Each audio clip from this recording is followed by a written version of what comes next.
Hey guys, welcome to CraterMania. I'm your host, the man they call Crater, and I'd like to welcome you all back to my 500 movies in 2025 series. And we're here closing in on the end of the month of December of 2025, about to close out this year, go into the year 2026, and more importantly, we're about to end this series of the 500 movies in 2025. We are about to meet our goal, ladies and gentlemen, that I had created at the beginning of this year. And there is only 3 episodes left of the 500 movies in 2025, including this one tonight. And for tonight's episode, this will be movies number 481 through 486. And this will be my very last show where I'm going to be talking about all of these Christmas classics, all these different Christmas movies I've been watching since the beginning of this month. Um, there actually might be one more right in the last show, but you can kind of count this other movie that I'm talking about. I'm going to be doing on the last show of this year as both a Christmas movie and a New Year's movie. Actually, there's two movies. There's two movies actually in the last show I'm be covering that you can kind of look at as both a Christmas and a New Year's movie. But we'll get there when we get there. But like I said, for tonight's episode, this will be the very last of just the continuous Christmas movies that I've been talking about since the beginning of the month. Before we go into the to the next episode after tonight, which will be something a little bit special. And towards the end of this show tonight, I'll talk a little bit more about the next episode. It's something very special, not only to I think to a lot of people out there, but to me personally. It's something I actually had planned to do earlier in the year. Um, but did not get around to it. Unfortunately, some things kind of got in the way, and but fortunately, there was a little space there for this month's movies that kind of opened up that I hadn't had anything scheduled for you. I was like, well, maybe if I take those movies I was going to do earlier and I could put them there because I didn't want to finish out the year without talking about these particular movies from this particular person. So can't wait to get to that one. And then, like I said, beyond that, will be the last episode after that one of this year for 500 movies in 2025, where we meet that goal.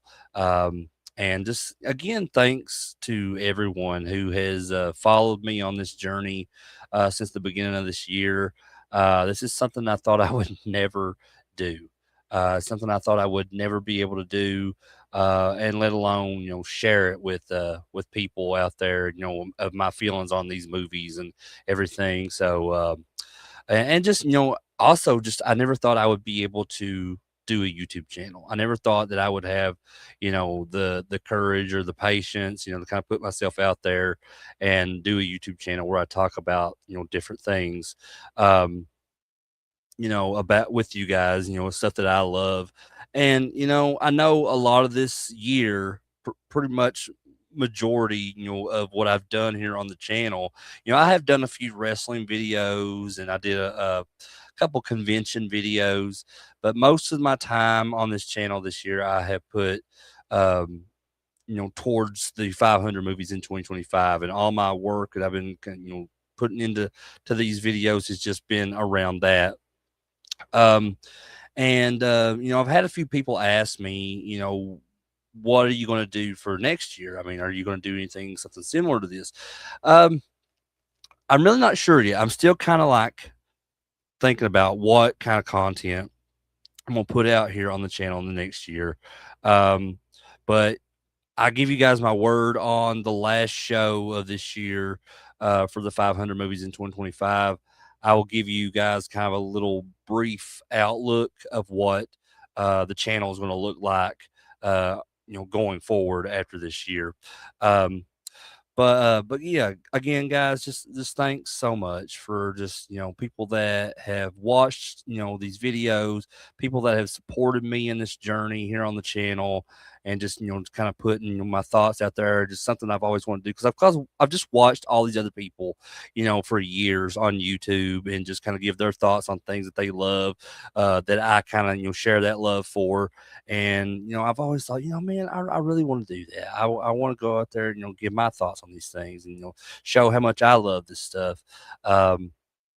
So yeah, I just finally did it, and I mean, what a hell of a ride it's been, so far this year. But guys, I guess I'm gonna go ahead and jump into tonight's episodes. I don't want to take too much of your time, just so I can get into these movies.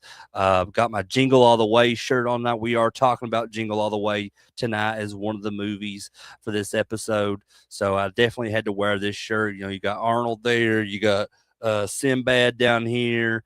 You can't see it, but yeah, there's Booster somewhere on here, and nobody likes Booster, so whatever. But yeah, I had to wear this shirt tonight since I'm talking about that movie, and it is one of my favorite Christmas movies. But let's go ahead and start this show off by talking about a movie that I had never seen before. And this movie will be 30 years old next year. I knew of this movie. I've known of this movie for a long time. I know they kind of promoted it a lot. The time it was coming around, while wrestling was on, WCW Nitro.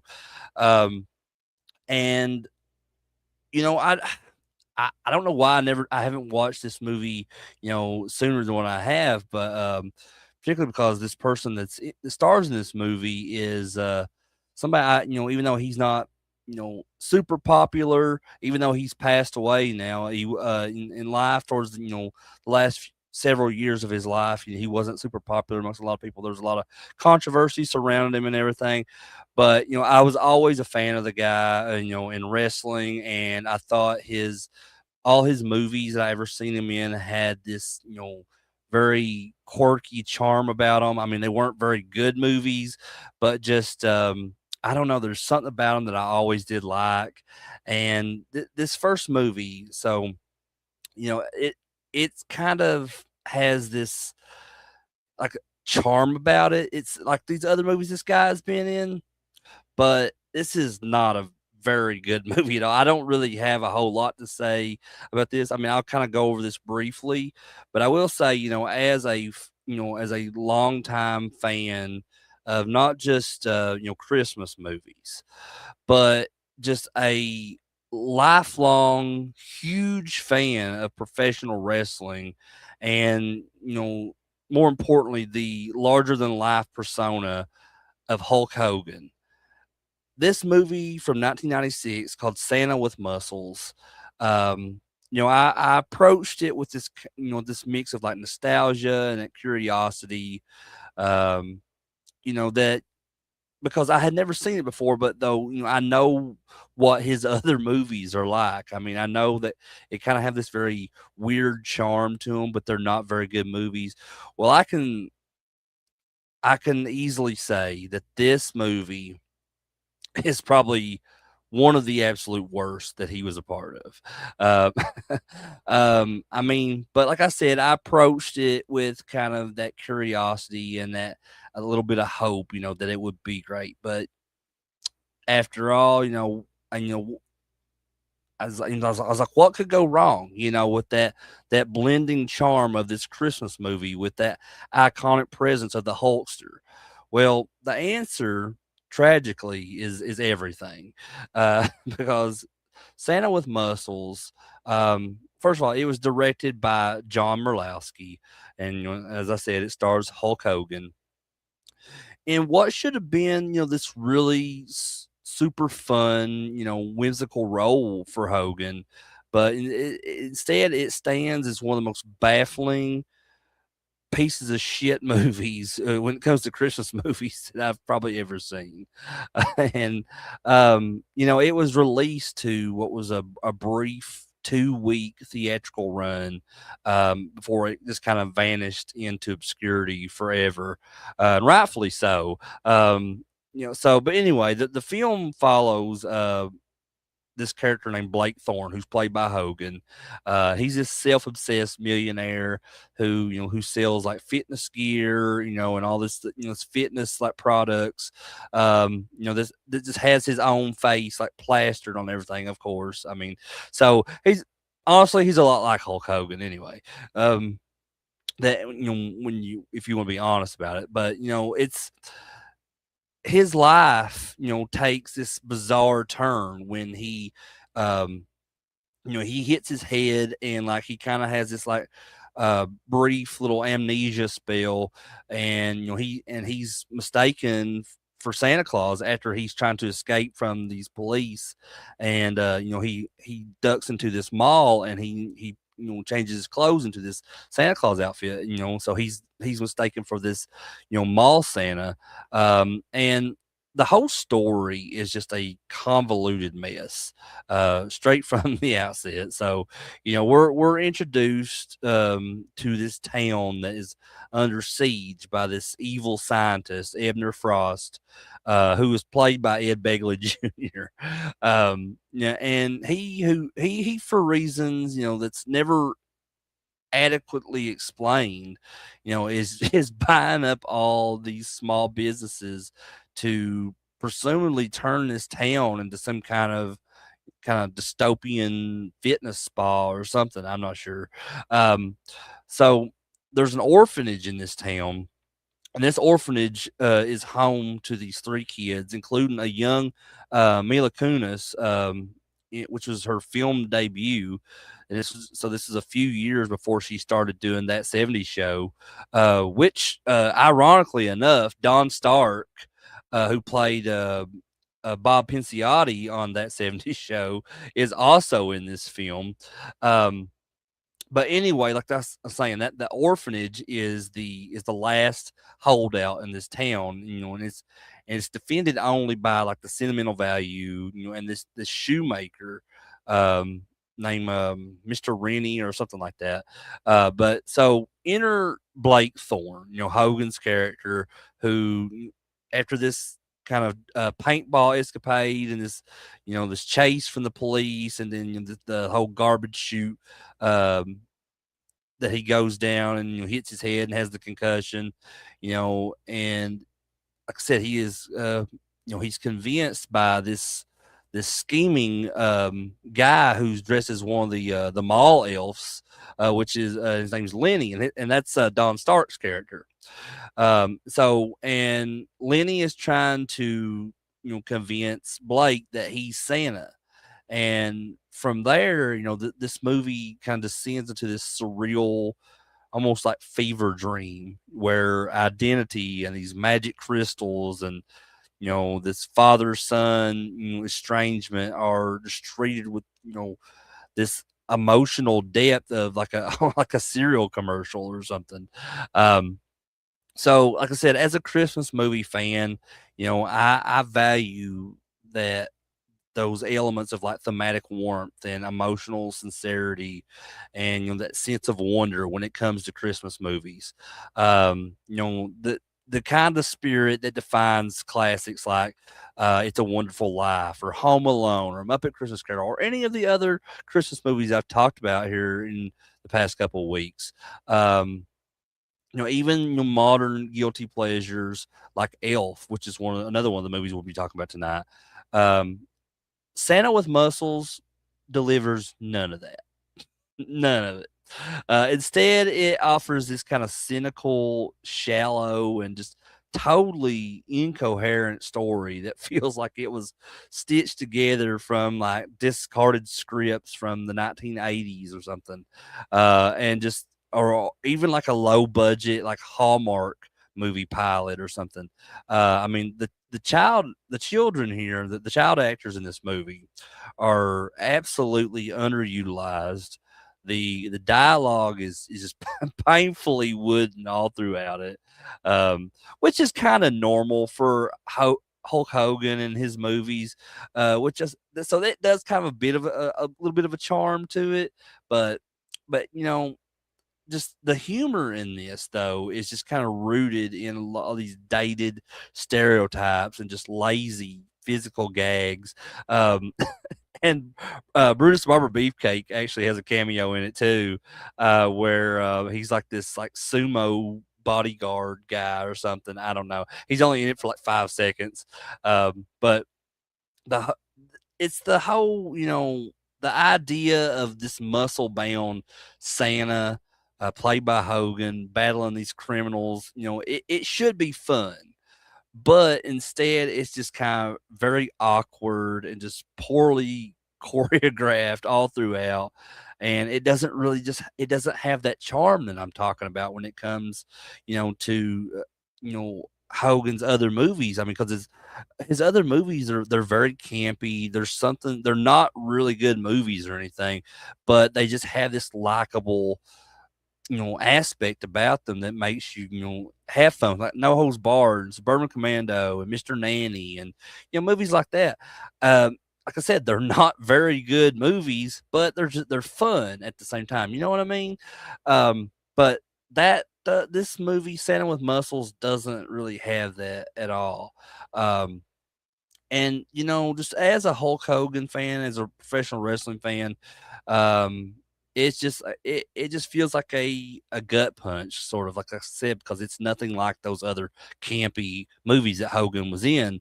Um, it's just, because all those movies, as I said, they have this kind of certain charisma, in his performances that really make them entertainingly campy. Um, but, in Santa with Muscles, that spark is just utterly extinguished. It's gone. Hogan, he delivers his lines in this movie with this emotional range of this gym motivational poster or something.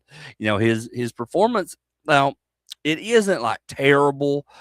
It's just very lethargic, if that makes sense. Um, this guy that who once electrified arenas with these incredible promos, and then what you gonna do when Hulkamania runs wild on you, brother. Now mumbles through this script that insults just his legacy, really, which he and I think some people would say that he kind of insulted his own legacy with the last a few years that he was alive. But still, I mean, I gotta say, Hogan, despite what you think of him, the dude was an absolute legend. Everybody knew who Hulk Hogan was, whether you're a wrestling fan or not. I mean, he was a larger than life uh, type of guy, and not just in the wrestling world. Now, I wouldn't say he was like larger than life in Hollywood. I mean, he was definitely present, but like I said, he made that big of an impact on people and the world that you don't necessarily have to follow him, his career, what he does, to know who he was. Um, and I think, another guy like that, if we're not to get off subject or anything, but just wanted to mention, John Cena. John Cena is another guy like that who came through, known through wrestling, and he went into Hollywood movies, and just he also, he's had music albums, rap albums that he's put out. I mean, he's known through all different sorts of media. And he was, definitely, in that kind of same um, on that same level of Hulk Hogan. Um, some people would argue that he made a bigger impact than Hulk Hogan, which is, understandably, and I kind of agree with that. But Hogan really is what changed the game for wrestling back in the '80s. But that's another video for another time. I don't want to get too off of the subject here, but like I said, this movie, just so the critics, with when it came to this movie, they weren't wrong when they said that this made Arnold Schwarzenegger look like Laurence Olivier. And that was a real quote from, I'm not sure what critic said that, but that's a real quote that I found. The comparison, isn't hyperbolic. It's a mercy, basically. Um, but the direction here by John Merlowski is uninspired at best. I think he was just kind of like, you know, basically trying to get through this as quick as he could. Didn't really care what got put together, um, because the pacing kind of lurches from scene to scene, with no rhythm. The cinematography is very flat. Um, and the special effects, including these magical geo crystals, that will destroy the orphanage through this kind of overload or whatever. Um, they honestly look like kind of rejected props from a Power Rangers episode. No joke. Like if you look at, like, if anybody's a Power Rangers fan out there, um, if you remember, like, the crystals that they would when they would, like, kinda use a power up when they were inside the Megazord to bring it, or inside the Dinozords to make it into the Megazord, that's what these look like in this movie. But, the climax of this film, which features this, ridiculous, police chase with these rocket launchers, including one of the police is played by, the legendary Clint Howard, in this. So, I'm a big Clint Howard fan. I've met him before. I just love all the campy stuff that he's been a part of over the years. And again, don't want to get off, like, track here, but just wanted to mention, like, there was about a year or so ago, like, some stuff came out about Clint Howard, and he was on an episode of The Last Drive-In with Joe Bob Briggs, and I think they showed, like, Evil Speak and maybe something else he was in. I'm not sure, but I know they showed Evil Speak. And at the end of that episode of Last Drive-In, they did, like, this whole, like, musical number tribute to him. They even got his brother Ron Howard involved and as part of the tribute. And it came out after that he felt like he was being mocked and insulted, and he just had all these terrible things to say about Joe Bob Briggs and Darcy and everybody that was involved in that. He just felt like they were making a joke out of him. And I honestly never saw that. I never saw them being, mocking of him, or just making fun of him or anything. I felt like it was like a genuine tribute from people who were fans of his career, like me. And, I think Darcy is a huge fan. And I think that stuff came out, how he was, like, you know, talking trash about Joe Bob and the whole crew. Uh, she seemed genuinely hurt over that. To that, because, like, she helped put that together because, her and other people that worked on the Joe Bob's crew were huge fans of his, and I'm like one of those fans. I just, I love his movies, and his characters in movies, because they have this very campiness to them, where they just fit my sense of humor, my kind of personality, where I just really like weird, strange things. And maybe that's not, maybe that comes off as insulting to him, but to me, that's a labor of love. When I say, like, I love this movie because it's weird, it's strange, it's different, that's a compliment from me. That's not no way trying to be insulting or anything. Just because, I love strange things that Clint Howard's been part of, like, Ice Cream Man and Evil Speak, and just the Wraith, just to name a few. And again, I'm sorry, I know I'm getting way off track here by talking about stuff with Clint Howard, but I just wanted to mention that as well, really quick. But like I said, he does play one of the sheriff's deputies in this movie, and they're part of that ridiculous police chase. Like I said, that does include rocket launchers. But stuff like that, even though I love those parts of the movie, it does feel like, that stuff belongs in a parody, which this is, in a way, kind of a parody. I mean, it's not supposed to be a very serious movie. It's like, this one's definitely, you shouldn't take this movie seriously at all. But I mean, like I said, it's still, even with all of that in it, it's still not a very good movie at all. So there was a critic, I do remember reading about this. So his name was Emmanuel Levy. He gave this movie a 2 out of 5 rating, and he said I think he said he was being generous with that. And Joe Layden of Variety magazine had called it, this weakling of a comedy, and just, had all these other critics who just saying it was deeply awful and all that. And I think, but they had good reason to say that because it's I think it's a verdict that still stands, decades later now. Even though this is the first time I've seen this, it came out like almost 30 years ago.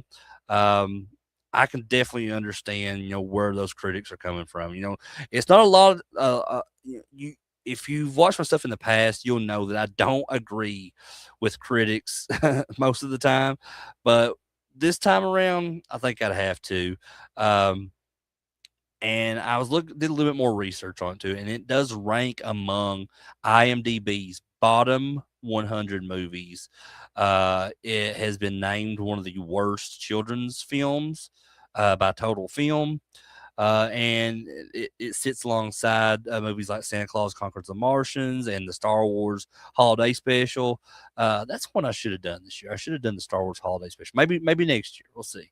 Um, but it just kind of sits amongst all of them as this kind of benchmark of that seasonal cinematic failures. Even Mila Kunis, who appears in this kind of small but memorable role, it was her debut role. She's also, from what I've seen, has disowned this film, jokingly comparing it to another film she was in, American Psycho 2. And if you've seen American Psycho 2 and you know why she says that, then that's definitely saying something. Um, but the inclusion of Santa with muscles is also on WrestleCrap. If you're a wrestling fan, you'll know that's a website that's dedicated to all of pro wrestling's worst like missteps, and it feels kind of fitting, it like because I said like it's not just a bad movie, it's really this kind of symbol of that wasted potential, where this beloved icon, this on a beloved holiday, and just it has this simple premise. It was just all kind of crushed beneath this weight of just poor writing, and lazy direction, um, and just it just felt like there was a lot of just creative failures here. I mean, I hate to say that. I know that sounds really, really mean, but it's true. So I mean, if I were you and you're putting together a Christmas movie list that you want to watch, I advise stay away from Santa with Muscles, because it it isn't merely just disappointing. It's a kind of an insult to both the Christmas movie genre and that legacy of Hulk Hogan. Um, it lacks heart and humor, coherence, redeeming value. So yeah, for fans of either Christmas movies, that holiday magic, or just professional wrestling, just film is best to be avoided. Unless perhaps you're having a like best of the worst movie marathon or something for a good laugh at just how gloriously bad that some movies out there can be. Um, as for me, I think that I will not be watching this one ever again. Just have no desire to put any kind of time into watching this movie again. But with that said, let's move on to a movie that I absolutely do love. And like I mentioned it earlier, it's one of my favorite Christmas movies of all time. I'm wearing the shirt of it right now, and that's Jingle All the Way from 1996. And as a diehard fan of Christmas movies, someone who delights in that spectrum of these movies with have that give you that sense of wonder and that warmth, and also as just a humongous fan of Arnold Schwarzenegger and his unique brand of kind of action comedy charisma that he has out there in so many films. Um, Jingle All the Way is just this utterly essential viewing experience. I think every year around Christmas. Um, so it was kind of like brushed off to the side, upon its release. But I think time over time now, almost 30 years later, has kind of bestowed upon this this well deserved, crowned movie, as a cult classic, a satirical gem, and just a showcase, for Arnold Schwarzenegger's kind of surprisingly nuanced, comedic timing. It's so, and I talked about this, earlier in the year when I was covering all those Schwarzenegger films. Um, but it's so crazy to know that he went from being like one of the biggest action stars in the world of the 80s, and he like easily transitioned into those comedic roles. Um, and as you guys know, if you watch those videos, you know that Arnold is my favorite of all time. He's my favorite actor of all time. So of course, Jingle All the Way is going to be one of my favorite Christmas movies. Um, and it's not just a Christmas movie, it's this hilarious, over the top, and just strangely heartfelt kind of ode to that kind of parental desperation and that absurdity of, like, of Christmas commercialism, where people are just going crazy trying to, get these big elaborate gifts and fighting over stuff for their kids, and it's so it's definitely kind of like a parody of all of that. And so at its core, Jingle All the Way it's just this slapstick fueled, chase movie, basically. It was directed by Brian Levant, who was, this as a maestro of just family friendly chaos with, credits like Beethoven and the Flintstones with John Goodman. Um, and like I said, this movie stars Arnold Schwarzenegger as Howard Langston, and Howard is this workaholic, Minneapolis mattress salesman, um, just perpetually letting down his wife, uh, Liz, and his son Jamie, who is obsessed with this character named Turbo Man.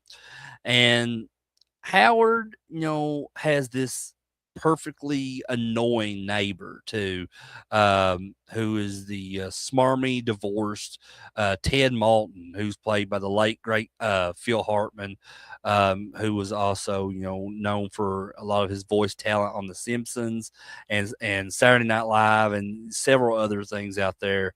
And this was his final live action role right before he passed away. But all of it, these characters in the film, and we'll get to more in just a minute, but they just kind of constantly, highlight Howard's, failings while kind of harboring this, not so secret designs on, Liz from Ted, the neighbor next door, who's trying, so he's trying to use that to his advantage of Howard failing time and time again with his wife and his son, and Ted's trying to kind of, sneak his way in there and replace, Howard in that position as the patriarch of that family, it seems like. But Howard's biggest mistake here when it comes to this story is forgetting to buy Jamie that's the season's hottest and possible to find toy, and that's the Turbo Man action figure. I mean, and you got to look. It's Christmas Eve, and like I said, it was inspired by these real life frenzies around toys like Cabbage Patch Kids, and my experience, the Power Rangers toys of the early 90s, because I know, like, in around 92, 93, when Power Rangers went to that big craze and just all the toys were coming out. I can remember, I think it was either Christmas of 92 or 93. Well, I think it's 93. My parents were going around everywhere, going crazy trying to find Power Rangers stuff for me for Christmas. And it was so hard to find. They had to travel like hours away to different shopping malls to find some of the stuff for me. And because I was a huge Power Rangers fan, I think I was like 6 years old or something when Power Rangers first came out on TV. Um, so that was like I can understand like what my by watching this movie, I can understand like what my parents were going through trying to find those Power Rangers toys for me. And then even Chris Columbus, who was producer on this movie, he's even also stated in the past how he had his experience when he was trying to find a Buzz Lightyear toy, for I guess his son for Christmas. Um, and speaking of the Chris Columbus, he reworked this whole script into that sharp satire of that Christmas consumerism. But Howard's quest becomes this very desperate citywide sprint through this consumerist hellscape. Um, and his primary rival in all this is this guy named Myron, who is this equally frantic and increasingly unhinged postal worker who's played brilliantly by Sinbad. Um, and their rivalry just fuels the whole film's premise. Their paths are just colliding repeatedly in these toy store aisles and parking lots, and ultimately this hilariously destructive brawl inside this amongst a float in the Christmas parade.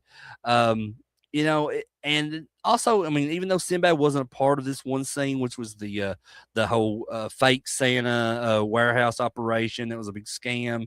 That was a sequence in the film that really showcased Arnold's kind of physical comedy chops, and I absolutely love that. And that features Big Show, which I think he was the Giant at the time. He was still in WCW as the Giant, but Big Show Paul White was in that scene as one of the fake Santas, or one of the scammer Santas, I guess you could call them. But this movie was filmed predominantly in the Twin Cities, including the iconic Mall of America in Minnesota, which is ironically enough, for speaking of wrestling and WCW and all that, that's where the very first WCW Monday Nitro episode took place, was in the Mall of America in Minneapolis. But for this movie, the production moved quickly, and they were leaving that Minneapolis snow for the California parade scenes.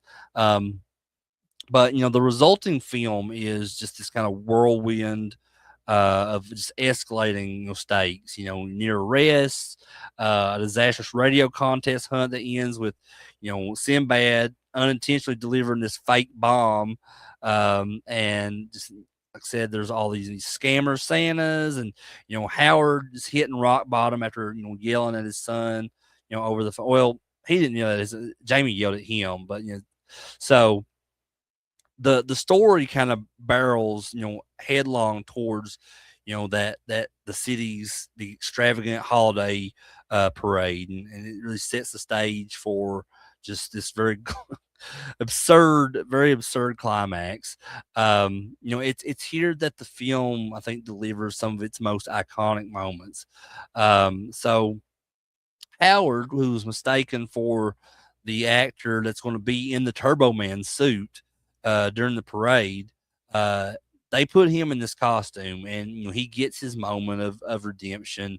He presents Jamie with this coveted special edition Turbo Man figure, which is the special edition gold Turbo Man from that they just had for the parade itself on that float.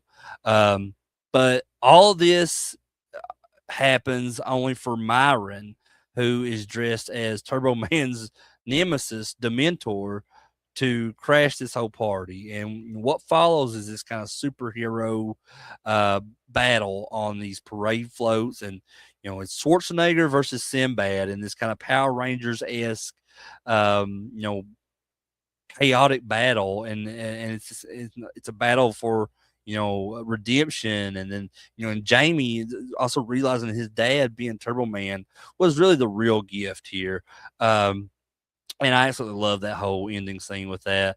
But anyway, so there is like a running joke in this movie where this police officer, Officer Hummel, he returns the action figure to Howard himself, because he'd had all these other run-ins throughout the film with Howard, of like, because he ran into his motorcycle, he caused his hands to get burnt.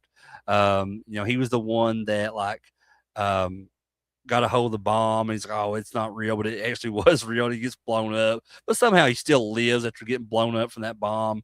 But and it's kind of warm and like surprisingly, touching bow that is, when he delivers the Turbo Man action figure back to Howard to give to his son, and he just kind of realizes who he is, and he has this like look on his face. It's just hilarious. But then beyond that, there's this kind of there's a post credits scene where Howard and his wife Liz embrace under the finely decorated Christmas tree. Only for Liz to ask this question, if you were to go through all that for Jamie, what did you get me? And then like it like zooms in on Arnold's face, and he's like, so it's just hilarious. Like so, he's just an awfully forgetful guy to just not he forgot to get a gift not only for his son but for his wife as well. So I love that. It's just kind of perfect little um hilarious cherry on top. But upon its release, as I stated earlier, Jingle All the Way was kind of brushed to the side by a lot of critics. Critics found its tone very uneven. It's slapstick too broad. Its characters unlikable, and I think that's all bullshit. I think this movie is amazing. I think its characters are awesome. Because it did connect with audiences. It became this box office hit. It made $129 million globally, and just its initial reception, however, obscures it. Its significant enduring legacy, which is the satire that has sharpened with age over the years. Because Chris Columbus, he nailed it here. Just because what critics in 1996, might have seen as this crude or over the top, this over the top movie, it feels, eerily like bitingly sharp, and it Jingle All the Way wasn't just about toy crazes. It dissected the entire monstrous machinery of Christmas consumerism. The manufactured hysteria, the parental guilt exploited by advertisers, the sheer just madness that people willingly embrace around this time of year. Just watching Howard, trample old ladies and battle Santas, and just nearly destroy a city block for this plastic action figure doesn't feel so absurd, honestly, in an era of like Black Friday riots and online bot scalpers, and just that social media fueled like fear of missing out. um and just the film's satire, resonates more powerfully today, I think, than ever. And Schwarzenegger, it's his role in this film is just an absolute comedic triumph. And while Arnold has dabbled in other comedies, Twins, Kindergarten Cop, Junior, just to name a few, I think Jingle All the Way is definitely one of his most purest, most comedic performances. He plays Howard, not as this like not as a superhuman Terminator or anything, but as this exasperated, out of his depth, everyday dad.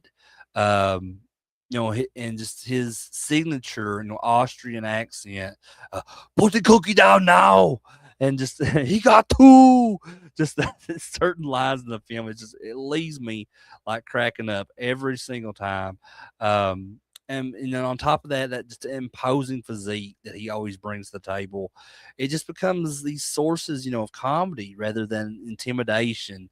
His reactions, just the flaring nostrils of frustration, the wide-eyed panic, just the sheer just physical commitment just to um all these desperate pleas, are just consistently hilarious.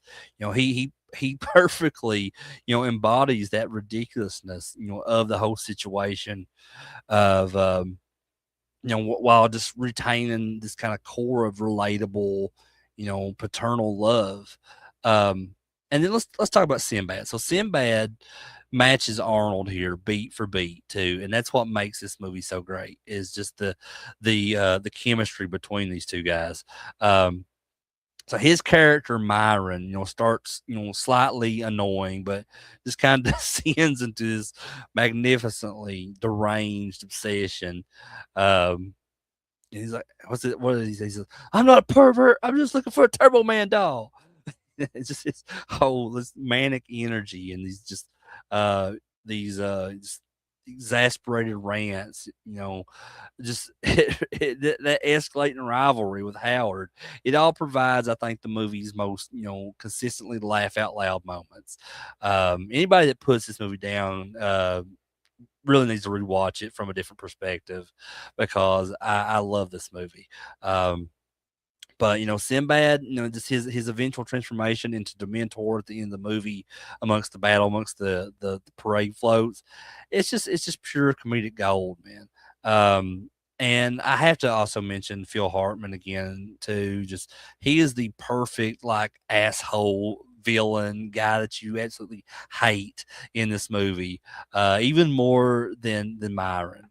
Because ultimately, you kind of feel sorry for Myron's character, but Phil Hartman's character as Ted Malton is just this absolute, punchable. He has a punchable face. He just his attitude is absolutely douchey, and he just delivers this masterclass in all of that. This kind of smarmy passive aggression. I mean, you hate him, but you love him. He's that perfect, villain for this type of story. And just he's just superficially perfect, effortlessly, undermines Howard, and um, he they get like a reindeer for his Christmas party or whatever, and he names it after himself. I mean, he just kind of represents that idealized, overly involved, stereotypical neighbor, and Howard fears that he can't measure up to this guy, which just adds another layer of pressure, that he's already under. Um, but knowing that this was Phil Hartman's last major live action role, it really adds that kind of bittersweet edge, to this performance because it was spot on here. Even though he's like one of those guys you absolutely hate, you can't help but to love that character in this movie. But as I mentioned earlier, Jingle All the Way was disregarded initially by a lot of critics. Um, and it found its audience through all these cable TV airings and home video, of course.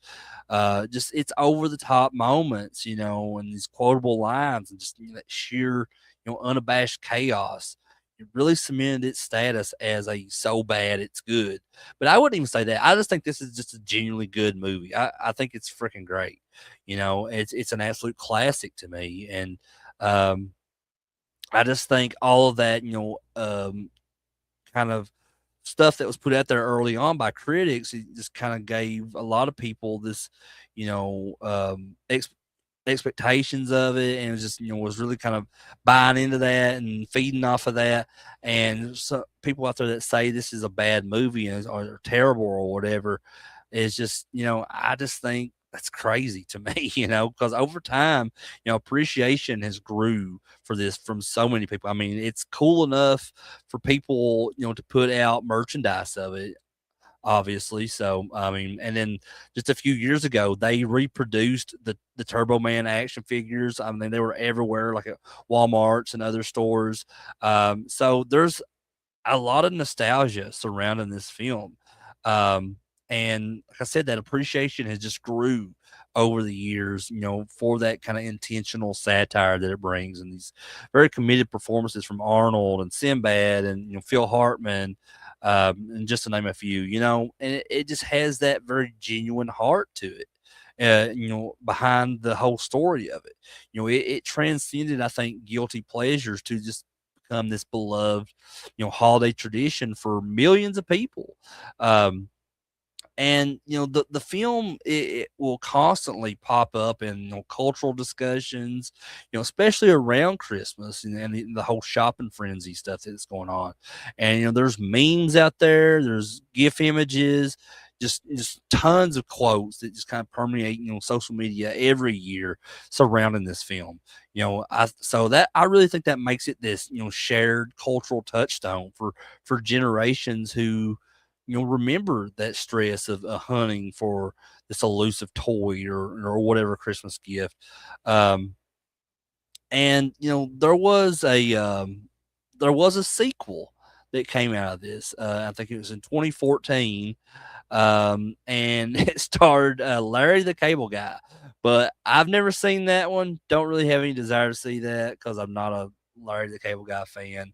Um, Even though he was in a movie once called Beer for My Horses, which is pretty funny. I mean, I can't lie, but I don't think I need to see Jingle All the Way too. But in conclusion, Jingle All the Way, it isn't subtle. It's loud and it's occasionally messy. Its story, the mechanics of the story, kind of creak, and its sentimentality can be broad. But yeah, I think that's precisely why it's so awesome. It's that's the whole point in its charm and its power that it brings. Um, and like, as a Christmas movie fan, I treasure that very unique energy that it brings, and that just that willingness to embrace just the sheer stressful absurdity that can accompany the holidays. Um, it captures that very frantic parental panic, the crushing disappointment of these sold out toys and these dreams of children, and just ultimately I think it that beautiful realization that the best presents aren't always wrapped in boxes or nor bought from a store or whatever. Howard doesn't win in the end. Howard doesn't win Jamie's love with this toy. He wins it by showing that he will go that extra mile for his son, and accidentally becomes Turbo Man. He shows up and he's being present for his kid. He's fighting literally for his son. Um, as an Arnold Schwarzenegger fan, that's a revelation. Just seeing the world's biggest action star, reduced to scrambling through this Mall of America crowd and arguing with a toy store clerk, or pleading with his son over a public phone is this endlessly entertaining. He throws himself into this role with proving that his comedic you know that comedic humor that he brings, beyond, these one-liners that he was known for in all of his action films in the 80s. Um, and just that, like I said earlier, that chemistry with Sinbad is electric here. It's a perfect storm of just contrasting energies colliding in these just spectacularly, funny ways. And it endures because it taps into these genuine anxieties and absurdities, surrounding the holiday, and just kind of wraps them all in this outrageously, entertaining slapstick and satire, and just it just delivers in this surprisingly, sweet core about that true meaning of Christmas, which is family and presence and effort, and as long as you're trying with someone, whether it be a friend, a family member, or whatever, around the Christmas season, that's all that matters. That's the gift that keeps on giving. Like Eddie says in Christmas Vacation, that's the gift that keeps on giving all year long, Clark. It's a but this is a film that just will make you laugh, with its chaos and just the madness of it all, and at the same time, warming your heart just enough. Um, and decades later, finding a Turbo Man figure might be easier, but just recapturing that uniquely deranged magic of Howard Langston's Christmas Eve, remains impossible.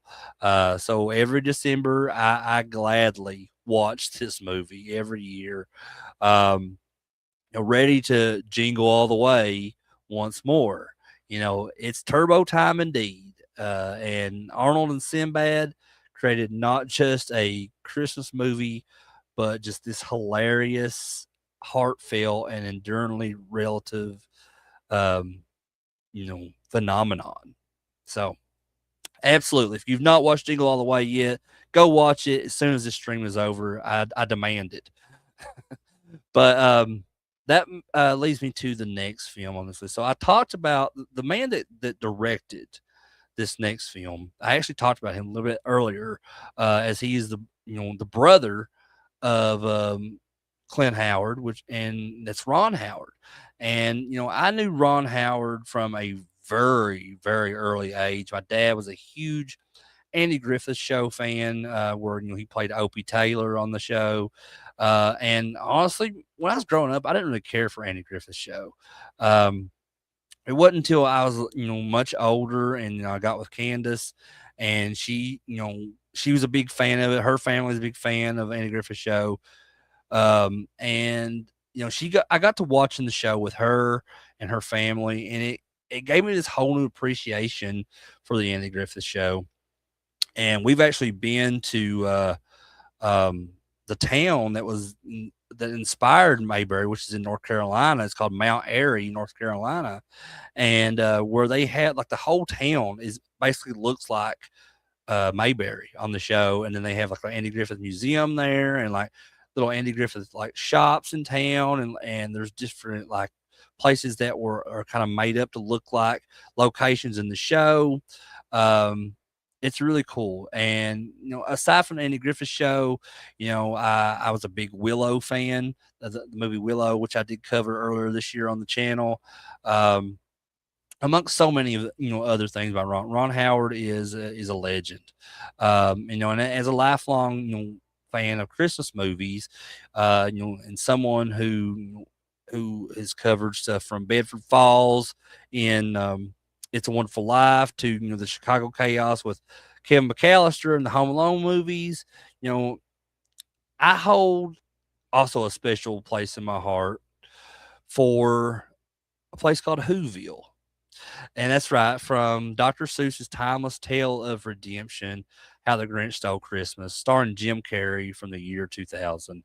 Um, and while the 1966 animated special, remains, as this untouchable classic, and its perfect simplicity, and it has the voice of Boris Karloff in it. Ron Howard's, 2000 live action adaptation really stands as this, very dazzling and chaotic, and just deeply satisfying spectacle. I mean, and just the makeup work alone in this is iconic, and it's so over the top, but it's so creatively done. It's amazing. Um, and just bolstered by this truly transformative performance from Jim Carrey, who I consider the comedy goat. He's the greatest of all time when it comes to comedy, and just him operating at just the peak, of his comedic powers, and then you have Ron Howard's ambitious vision. This Grinch isn't just an adaptation. It's an explosive expansion of Whoville, and its most infamous resident into this fully realized and unforgettable world. Like I was saying, for fans of Ron Howard's knack for balance and warmth with grand storytelling, and Jim Carrey's kind of unparalleled physicality and that commitment, this film is an absolute Christmas feast. Straight from the feast of the Jubilation in Whoville, and this film is far more than just this live action retelling of this beloved book. It's an ambitious cinematic interpretation.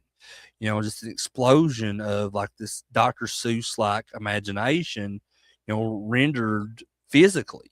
Um, and like I said, it was directed, with just this infectious enthusiasm by Ron Howard, just proving that, his versatility beyond movies like, Apollo 13 or Parenthood.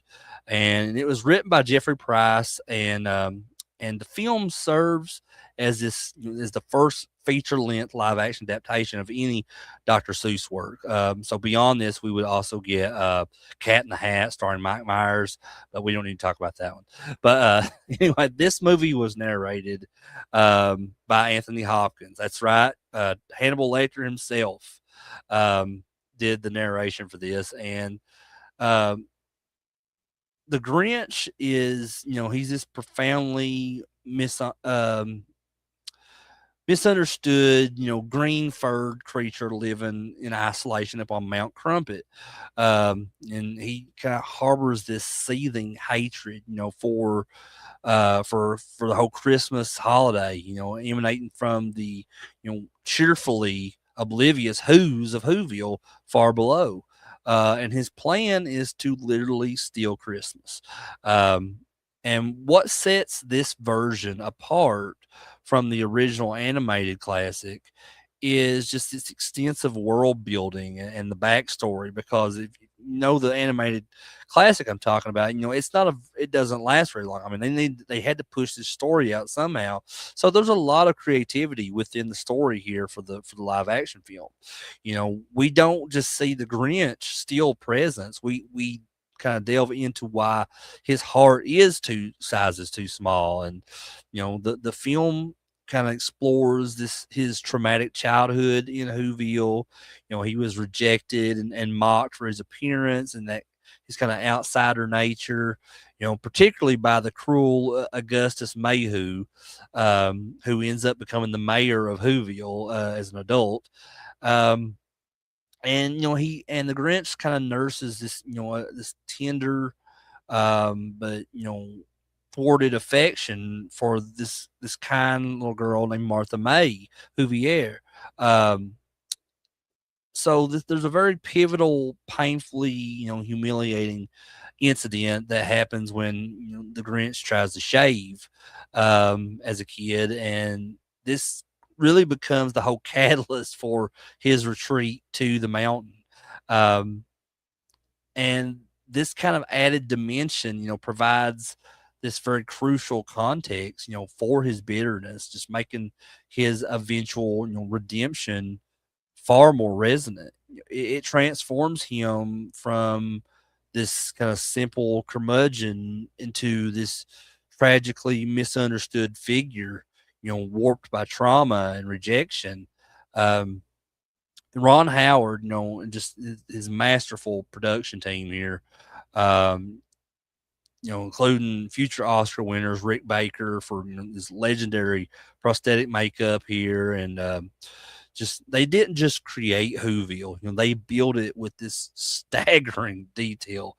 I mean, the detail and everything here on the onset, props and the makeup, the costumes, everything is just outstanding here.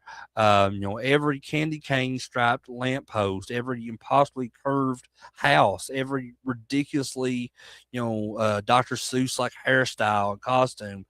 It's just a feast for the eyes, really. And it almost feels like you're watching like a Tim Burton movie, but it's, if you've seen Charlie and the Chocolate Factory, I think that's probably the biggest comparison here. Um, you know, everything, the set pieces, the characters, the style is very similar to what Tim Burton puts in his films, and especially Charlie and the Chocolate Factory. So it's very surprising to see something like this come from, the mind of Ron Howard. Um, but Whoville in this movie, feels less like a town and more like this kind of living, breathing confection, inhabited by these creatures whose logic, bends it bends as much as their architecture does. And I know that's a bad joke, but whatever. But the whole intricate, makeup, especially Rick Baker's iconic Grinch design here, it just somehow allows Jim Carrey's expressions to shine through, mountains of, that hair, and just a technical, marvel, that rightly, earned this Academy Award, and the colors are just hyper saturated. The movements are very exaggerated. The atmosphere is just thick with this manufactured, cheer bordering on the grotesque. Just perfectly embodying that kind of materialistic excess that the Grinch despises. So it's like it's very cringy in a way, but it's meant to be that way. Um, and the story follows the Grinch's, escalating annoyance, that culminates in that grand heist of him disguising himself as Santa Claus and just, converting his dog Max into this very unconvincing reindeer. And he just uses this ridiculously, elaborate, sleigh to plunder Whoville and steal their Christmas. Um, and the whole heist sequence is just a masterclass in physical comedy and visual gags. It showcases Jim Carrey's kind of elastic like genius. As he kind of navigates these tight spaces and narrowly avoids detection by this pure-hearted Cindy Lou who was a very young Taylor Momsen, who you may, if you're a music fan, she's the lead singer of a band called the Pretty Reckless nowadays. And I think she kind of disowned, this and didn't really care for Christmas for years after doing this movie. But she's only here recently, kind of opening back up to that, which is good to see.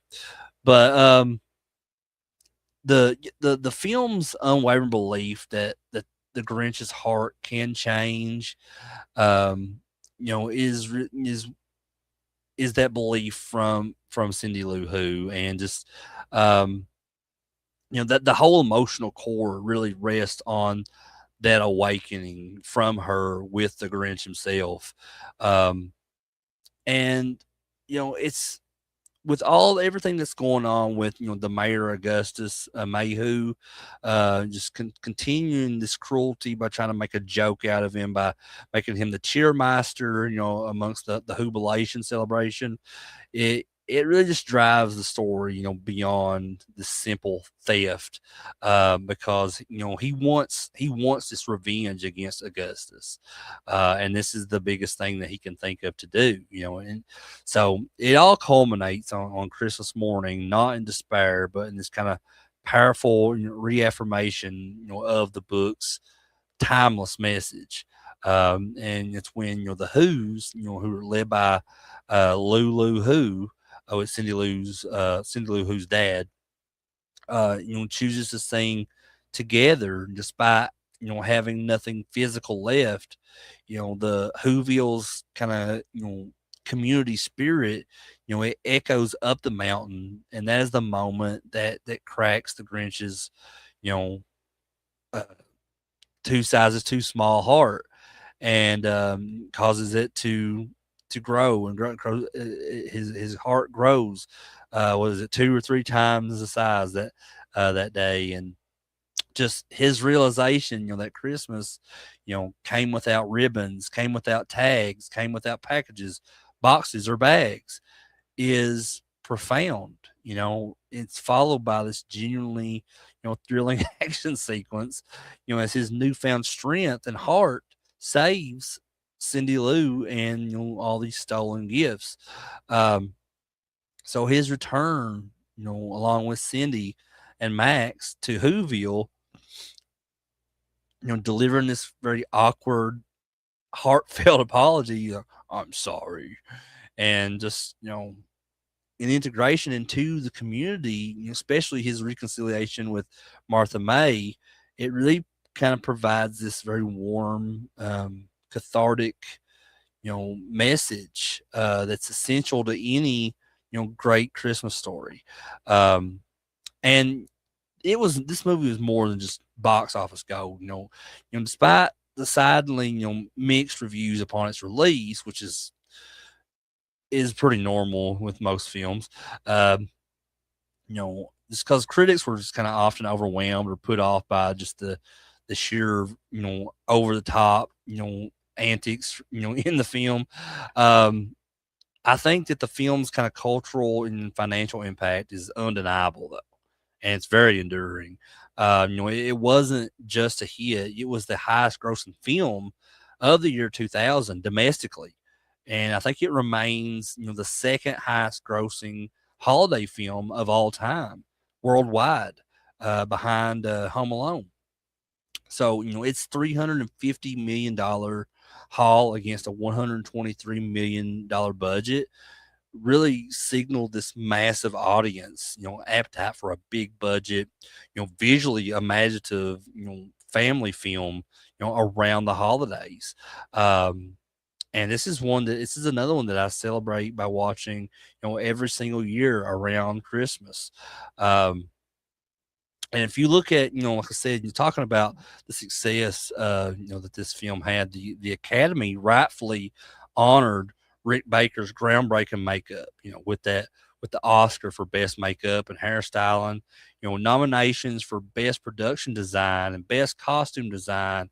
Also cemented its status, as this visual achievement. And Jim Carrey's just physically demanding, wildly inventive, performance really earned him, this well-deserved Golden Globe nomination. And like its animated, predecessor, that was done by Boris Karloff. Ron Howard's Grinch has become this fixture, of just the holiday television landscape. It's one of those films that's shown like on multiple TV networks around this time of year every year. It's and these annual broadcasts have just introduced it to new generations over the years. This film came out 13 years before my son was born, and my son will be 13 in January, in just a little under a month now. So, and he loves this movie now. This is a movie, he wasn't even born when this movie came out, but he absolutely loves it now. But that's safe to say for anybody. Like, I have a ton of movies I love that were released before I was born. My favorite movie of all time, Gremlins, was released 2 years before I was born. So, but I'm just so glad that this movie is one of those films that gets carried on from generation to generation. It just really solidifies, its place in the whole modern Christmas canon, and despite the existence of other adaptations, like the horror movie, The Mean One, which stars the what's the guy's name? And he plays Art the Clown, and David Howard Thornton. So he plays the mean one, and from what I've heard, I've not seen that movie. I don't really have any interest in seeing it, but I've heard that they don't use the term Grinch, I guess, to avoid getting sued or whatever.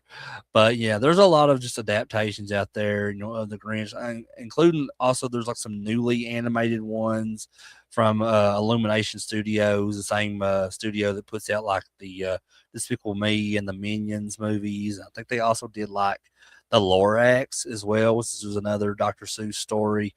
Um, but with the Grinch, the live action film from 2000, it set a new benchmark for just the scale and that visual ambition. It was expected of just major live action Christmas blockbusters. Its success paved the way for other large scale holiday productions, and just cemented that viability of translating these fantastical worlds like Dr. Seuss's into these live action with a sufficient budget and imagination.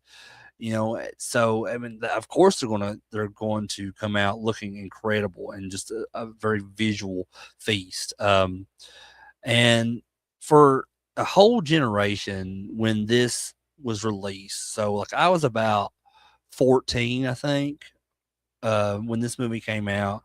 Um, and I was already at that time a huge Jim Carrey fan. I think I'm even more of a Jim Carrey fan, as I've gotten older over the years. But to me, Jim Carrey, despite how many adaptations there are, Jim Carrey is the Grinch.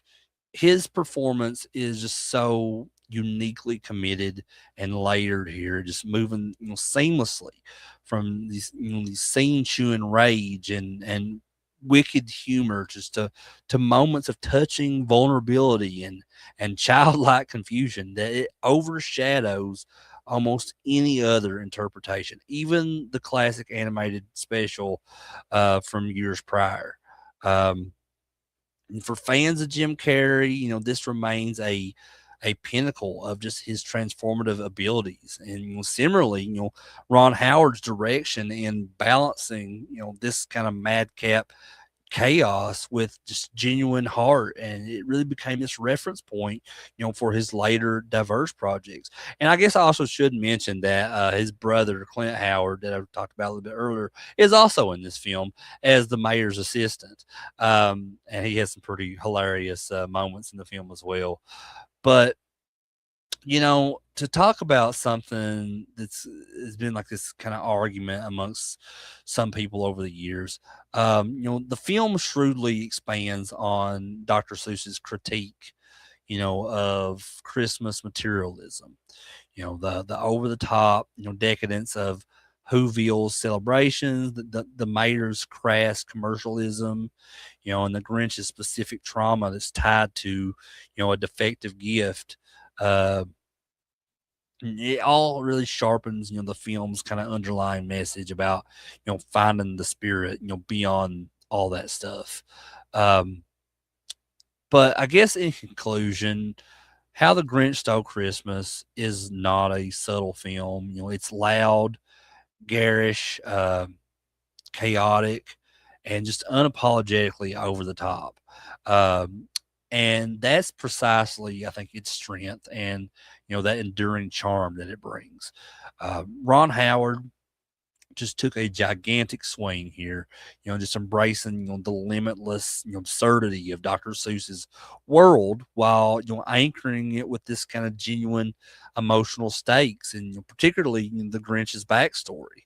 Um, and this ambition, brought to life through, just award-winning production design and costumes and makeup, just really just created this visually stunning and incredibly immersive experience. I cannot state that enough. Um, but the film's soul rests squarely on these bowed, furry shoulders of Jim Carrey. His Grinch is awesome. It is a performance unlike any other of just this staggering, physical commitment and just comedic timing and just the oh man, the facial gestures, which Jim Carrey is known for, amongst so many other projects. But like here, it's just it it brings these moments of just surprising like wonder and magic. He really makes the Grinch relatable, in his pain as well, and just terrifying in his rage, and just ultimately kind of deeply lovable, in the whole redemption story arc.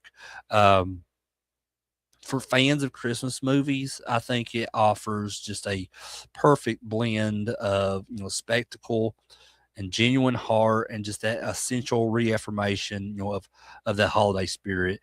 For fans of Jim Carrey, it's arguably, one of his best performances. Definitely like as far as physical comedy goes, it's one of his best performances.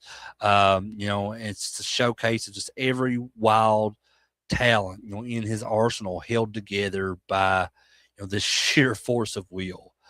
And for fans of Ron Howard, it's a testament just to his ability to craft these large scale, over the top, um, that popular, entertainment that definitely resonates with so many people around the world. It's messy, it's occasionally overwhelming, but like the Who's, singing on Christmas morning, its triumphant heart, which grows, three sizes too big, wins you over completely. It's a unique, unforgettable, and just essential part, of my Christmas viewings every year. Um, It's just a sugar rush, of a holiday classic. So definitely, if I suggested watching Jingle All the Way again for you guys out there who have not watched it yet. After you're done with that, watch The Grinch for sure. And while you're at it, watch this next movie I'm going to be talking about as well because it's also an absolute Christmas classic in my eyes. It's another one of those films that I watch every year around Christmas. Um, and I'm a big fan of Will Ferrell in general anyway. And I became a fan of him, in his early years on Saturday Night Live, and then of course when Night at the Roxbury, and films um, like Old School, and Step Brothers, just to name a few. The movie Elf from 2003 holds a very special place in my heart as well. And more than 2 decades since its release, Elf continues to shimmer with that same childlike wonder and infectious energy and just that kind of heartfelt warmth that really made it this instant classic. And it was directed by Jon Favreau, and it's powered by Will Ferrell's career defining performance. I honestly, I would say this is probably Will Ferrell's best movie that he ever did. Um, and just this is a Christmas comedy. It isn't just a seasonal favorite. I think it's a modern holiday treasure that that really captures the essence of Christmas in a way that um, very few other films have done.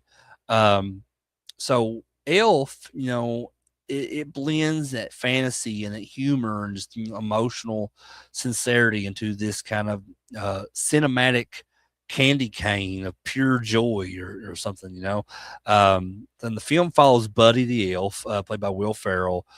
He's this human, infant who accidentally stows away in Santa's sack years prior from at this orphanage, and he is raised as an elf at the North Pole, until he grows to be an adult. Um, and just unaware, of his true identity, Buddy, grows up believing that he's one of Santa's elves until he discovers that he's actually this full-grown man with human proportions, just struggling to keep up with all these tiny elves when it comes to the toy making and everything. And upon learning the truth, that his biological father is Walter Hobbs, it's played by James Caan here. And Walter is this workaholic, book publisher in New York City, and Buddy embarks on this journey, to New York City to find his family and find his dad, and just, fulfill this Christmas destiny. The film's story is both, absurd and just emotionally resonant. Um, from Buddy's kind of wide-eyed wonder, at the sights and sounds of New York City, to his misadventures at the Gimbel's department store. Each scene is just infused with this kind of chaotic, and endearing charm. Um, his attempts to win over his skeptical father, and connect with his half brother Michael, and and win the heart of Jovi, this girl played by Zoe Deschanel, that works at Gimbel's department store. It really all forms the emotional core of the story. Meanwhile, there are cameos from legends like Bob Newhart as Papa the Elf, Ed Asner as Santa Claus. All these, provide this very nostalgic warmth and grounding. I think it's ultimately, by with their inclusions, it makes this film even better and more special. Um, what elevates Elf, beyond just mere slapstick, is its balance of humor and heart. And Will Ferrell, who's known for a lot of these over the top roles, delivers one of the most nuanced and lovable performances in any Christmas movie. His portrayal of Buddy the Elf is more than just that broad, physical comedy. He brings this genuine innocence and sincerity and just emotional vulnerability that really makes that character unforgettable. Whether he's proclaiming, I'm in love with the whole world, after stepping off this bus in Manhattan, or he's guzzling maple syrup straight from the jug, or he's eating spaghetti with maple syrup, or he's, belting out songs like Santa Claus is coming to town. He just Will Ferrell captures just that pure, unfiltered spirit of Christmas. And John Favreau's direction strikes the perfect tone here. Just visually lush with this storybook like aesthetic. Yet grounded enough to make Buddy's journey sort of feel real. Um, the contrast between the magical toy-filled wonderland of the North Pole and this cold, cynical reality of New York City really underscores the film's central theme, and that's the power of belief and kindness and joy in a world that often forgets those things.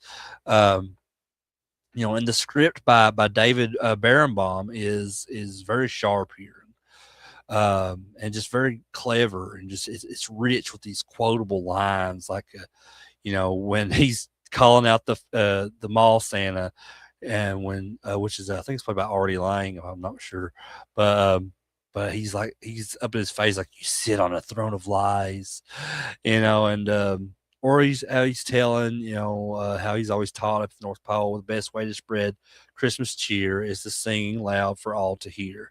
Um, all that stuff is just entered into the whole pop culture lexicon, and I absolutely love that for it, just and the supporting performances beyond Will Ferrell in this really elevate this film. Like with James Caan, he's perfectly stern, as this emotionally distant Walter, who's has this story arc that kind of goes from skepticism to warmth, is really both believable and touching. And Zoe Deschanel as Jovi, just kind of brings this quiet charm, and she's gradually thawing, under her buddy's kind of relentless optimism. So you see, so many changes from people's personalities and their lives, thanks to Buddy and his presence and his attitude. And I feel like that's very real. That can happen in real life as well. Like if you like have that positive attitude and you have that optimism about you, and you're around people that don't, I mean, you never know what kind of effect you're going to have on someone, and and help possibly make a change on them in their lives, with that kind of attitude and that kind of outlook on life. So I feel like this movie is very inspiring as well, with that. Um, and talk about a few other characters as well. Mary Steenburgen, which we talked about her not too long ago, because she was Clara in Back to the Future Part 3, but she also shines in this movie, as this compassionate stepmother, Emily. And then you have the late Bob Newhart, as Papa Elf. He, even though he's in very limited scenes throughout the film, he steals these scenes, as that kind of dry, no nonsense, character. Um, and I think since its release, on November the 7th, 2003, it has become far more than this box office success, which grossed over $228 million worldwide on this $33 million budget. It's really evolved into this just cultural phenomenon. It's now another one of those movies. It's a staple of holiday programming. Regularly tops best Christmas movie lists, and it's aired multiple times throughout December on networks like Freeform and NBC. Excuse me. And just its blend of of satire and sentiment and just that surreal humor appeals to children and adults alike, and it really makes it this rare family movie that truly just works for all ages, I think. And the film's legacy also extends beyond the screen. Um, in 2010, there was a musical for Elf that premiered on Broadway, and it just that musical brought Buddy's antics to life with this kind of this choreography and these beloved songs, and it also became this kind of seasonal hit at the Al Hirschfeld Theater. And though it was short lived, it proved that enduring appeal of that story on stage. Then in 2014, NBC aired Elf, which is Buddy's Musical Christmas, which is a stop motion animated special that reimagined the story with that kind of that style, the classic Rankin Bass, holiday specials. And Jim Parsons, who's Sheldon on Big Bang Theory, was the voice of Buddy in that special, but it also featured Ed Asner before he had passed, reprising his iconic role as Santa. Um, and just that special, paid loving homage to the original while introducing the story to a new generation. Um, and then there was like there was video games for this. There was a Game Boy Advance game that came out from Elf, and it wasn't very good from what I understand, but it has kind of gained this cult following for its that campy charm amongst video gamers, and just a very nostalgic value amongst um, just fans in general. Um, but there was talk of a sequel. There was a lot of rumors and fleeting interest from Jon Favreau over the years. Um, Both Will Ferrell and Jon Favreau have consistently expressed that Elf is just a complete self-contained story, as it should be. I definitely agree with that. And Will Ferrell in particular, he's emphasized that the sequels should only happen when they're truly earned. And in this case, the film's perfect ending. Buddy marries Jovi, starts his publishing company with Walter. Visits Papa Elf with his daughter Susie. It leaves no story untold. The fact that Hollywood hasn't tampered with that perfection, I think, speaks volumes about the film's integrity. Um, and as a Christmas movie fan, I've seen countless iterations of holiday tales. Some of them touching, some of them cheesy, some of them forgettable, like Santa with Muscles. But Elf stands out because it believes in Christmas. It doesn't just depict the holiday; it embodies it. It reminds us that joy doesn't come from presents or decorations, but from love and connection and that childlike wonder. Um, you know, Buddy isn't just funny. He's a spiritual guide almost. Showing these jaded adults how to rediscover magic in the mundane. And Will Ferrell, in one of his most iconic roles, proves that he is not just a master of absurdity, but of emotional truth. And his performance is a masterclass in comedic timing, physicality, and just that heartfelt sincerity. He makes Buddy both hilariously out of place and profoundly moving.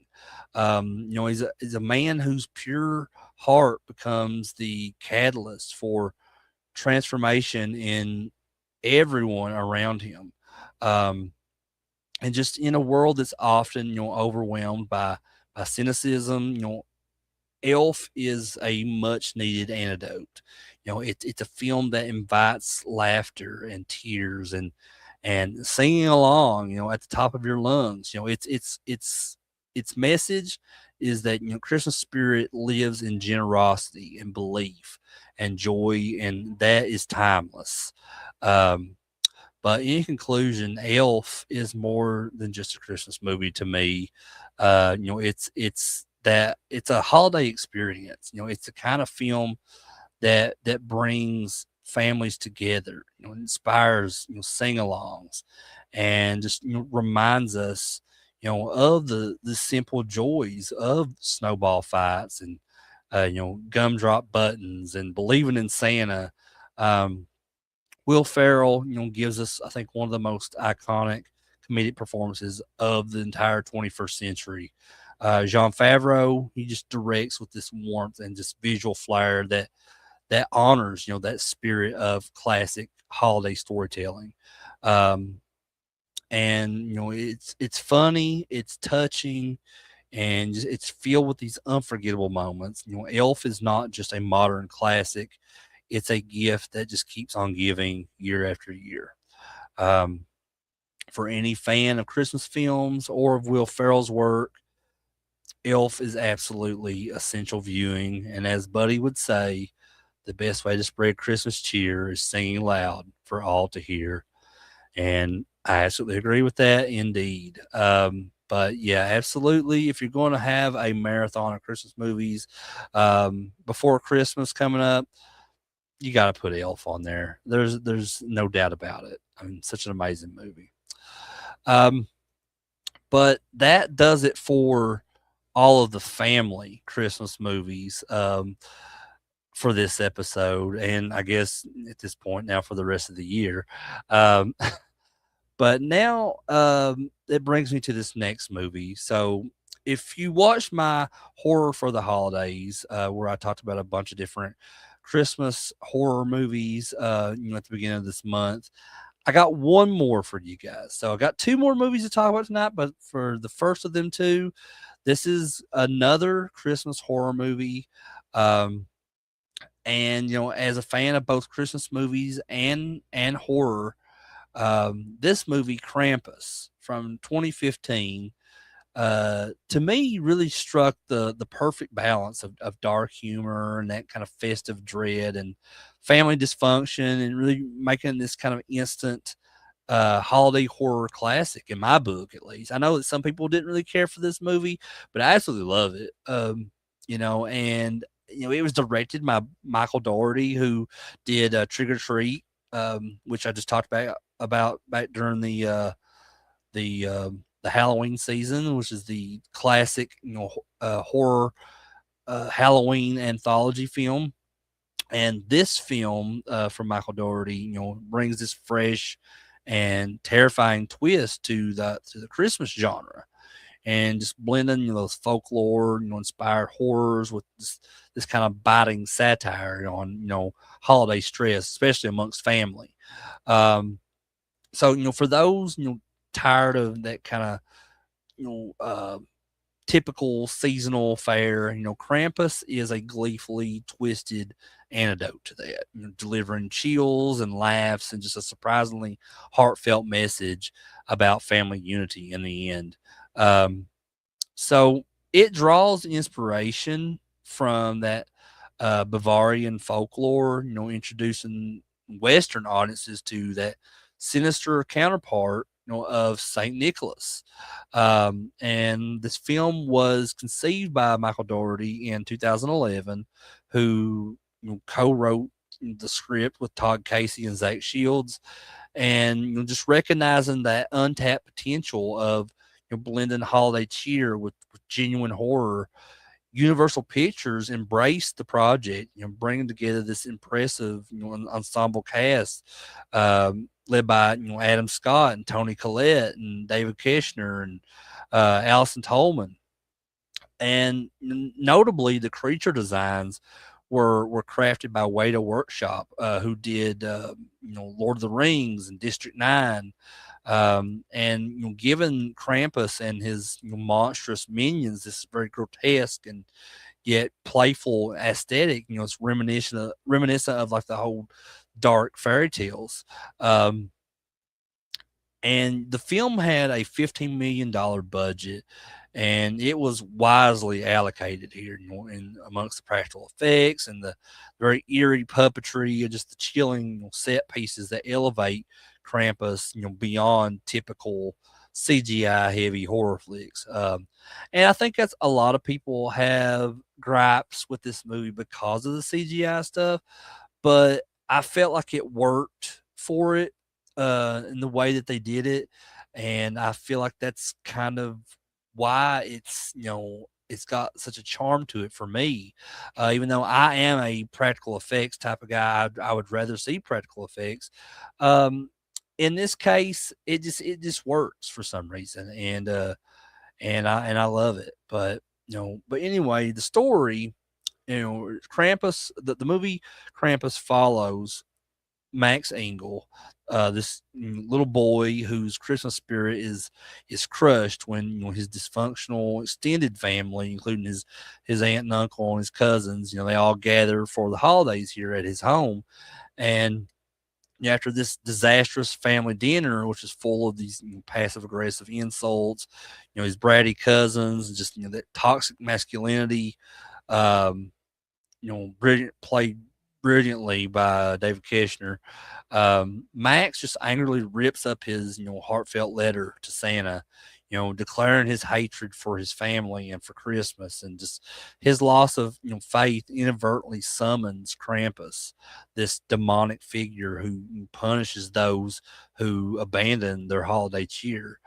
And what follows is this nightmarish, siege as Krampus and his, demented minions, including these living gingerbread men and these demonic Jack in the Boxes and these like Shadow Realm elves, um, they all terrorize this family. And the film expertly balances horror with dark humor, such as this scene where, these possessed teddy bears, set the Christmas tree on fire and will, gradually escalate, into this full blown terror.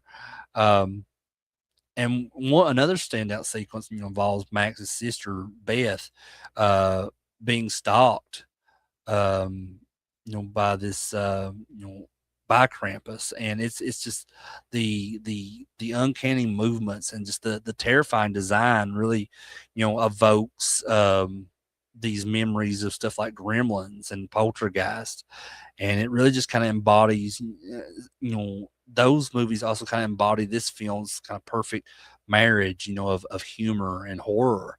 Um, and the whole third act of the film delivers this, surprisingly emotional gut punch from Ami, the grandmother figure in the film, Max's grandmother, and just she reveals her own childhood encounter with Krampus, during World War II, and her explanation grounds the horror in this kind of melancholic truth that Krampus doesn't just punish the naughty; he preys on those who have lost hope.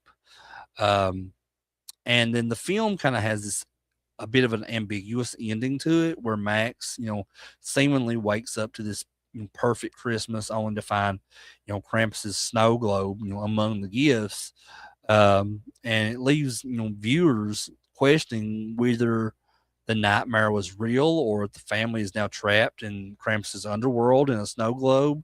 Um, it's this haunting finale that kind of lingers with you, making Krampus more than just a disposable horror flick. And last year was the first time this came out in 2015, but I only saw this movie for the first time last year. And after watching it, I loved it. And I said, I'm going to watch this movie every year around Christmas now. I mean, I think this is going to be an ongoing tradition for me.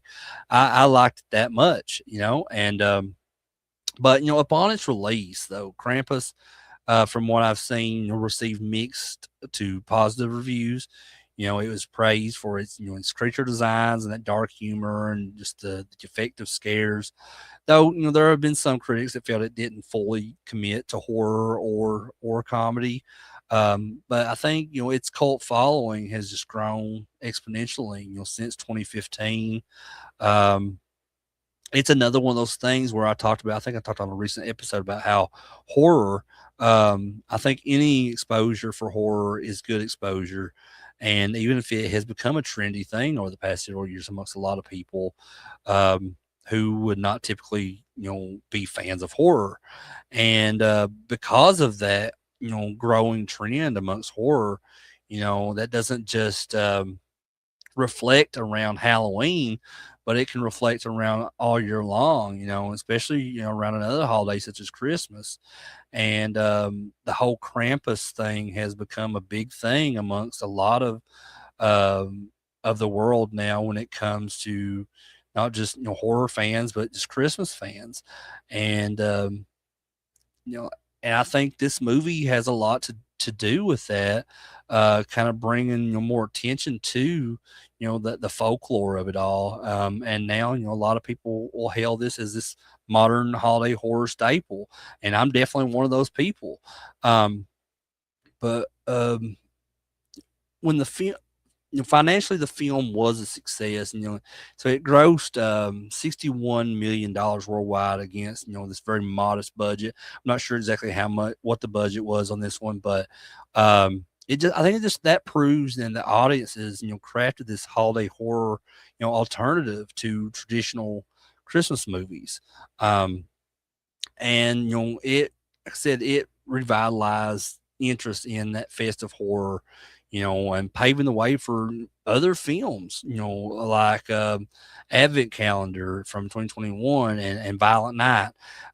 Even though Violent Night is not really a horror movie, but that's actually the next movie we'll be talking about, the last movie I'll be talking about for tonight. But we'll get to that in just a little bit. But it this also further cemented Michael Dougherty's reputation as a master of holiday themed horror, following Trick or Treat. Um, and I think the film's greatest impact may be its introduction um, to of Krampus to those mainstream audiences, like I talked about. Um, because before 2015, Krampus was relatively obscure, in American media, but I think a lot of thanks to this movie. It's appeared in TV shows like American Dad, The Simpsons, and comic books. And as I mentioned, earlier, there's a lot of holiday themed events surrounding Krampus. There's even I think it's in Pikeville, Kentucky. They have like a Krampus like celebration thing every year over there. So you know what I mean? It's crazy like how popular it's become, and a lot of it has to do with this movie, I think. Um, and unlike classic slasher movies like Black Christmas or Silent Night, Deadly Night, Krampus, uniquely blends, humor and horror. It doesn't take itself too seriously. Yet it delivers these kind of genuinely creepy moments, and just the practical effects, especially like Wade's creature work really gives it this kind of Tim Burton esque quality. Um, we were just talking about that too, like when we were talking about the Grinch too, how like the Grinch, even though it was a Ron Howard film, it kind of had this Tim Burton esque quality to it.